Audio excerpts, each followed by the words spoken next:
Breaking news part 2. In the Byzantine Empire, there was a lot going on that even included Christianity and the different kinds of religions.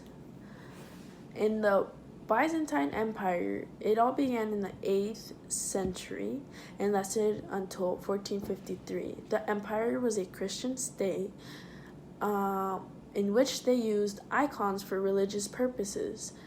This became a huge dispute, and it even threatened the stability of the empire. It was known as the iconoclast controversy. Some Christians used icons to aid in worship, while others saw as violation of 10 Commandments, and the popes rejected iconoclasm, and the Second Council of Nicaea, icons could be used in worship. So there was a lot of yes, no, yes, no, yes, no. In 730, the Emperor Leo III outlawed the use of icons. He removed icons from churches, monasteries, and even public displays. His successors destroyed every icon they could find, and he did this to reduce monks' power and confiscate wealth to fund the army. Later on, the development of the empire, the emperors were supposedly chosen by God. That's how they viewed the power.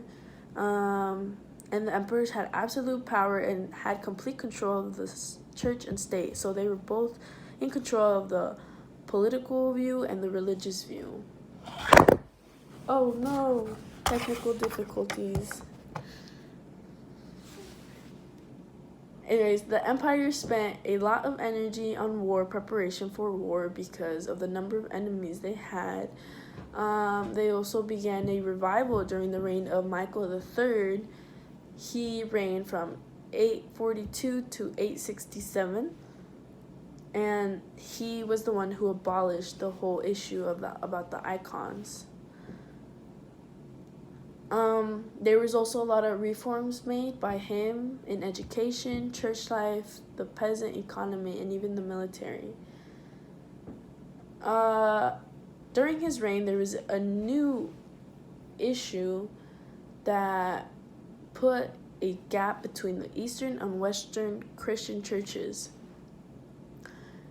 The issue was that basically they couldn't decide who was the actual religious leader. The Western Christian church wanted to make the Pope the leader, while the Eastern church wants the Patriarch of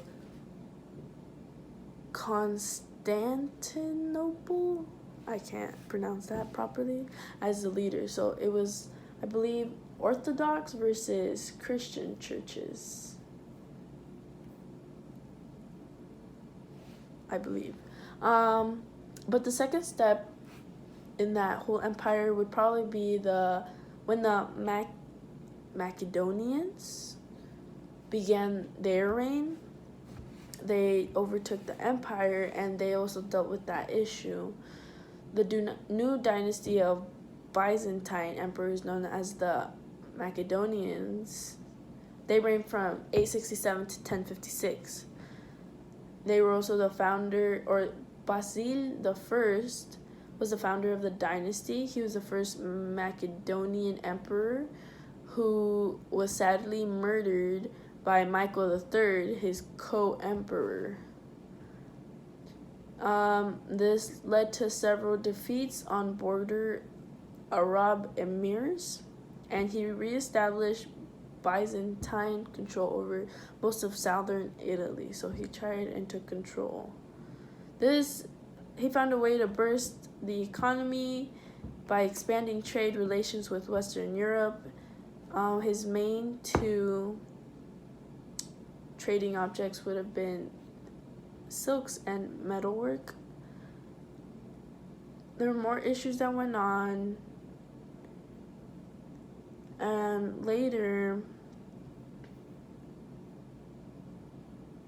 eventually the dynasty came to an end. In 1056, that's when it was extinguished, the Macedonian dynasty, and it was all caused by internal issues. one of the issues was that many people were too ambitious and they wanted to control, so that led to not good stuff. Also, the Byzantine Empire was also getting attacked by the outsiders, so there was a lot of external threats. The biggest threat of all was the Islam world. That's what was going on there.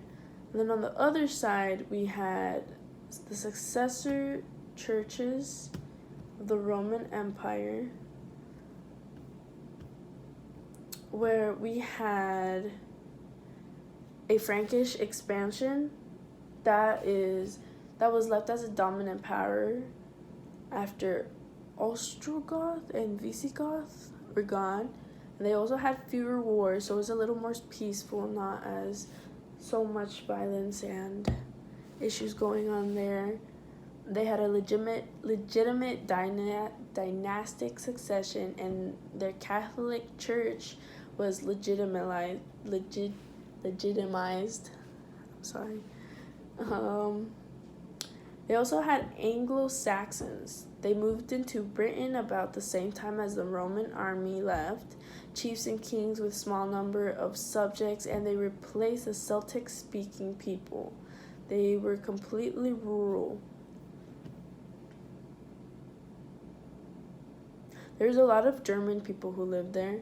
They wanted homelands and wanted to live as Roman elites had, but urban literature, culture, and us.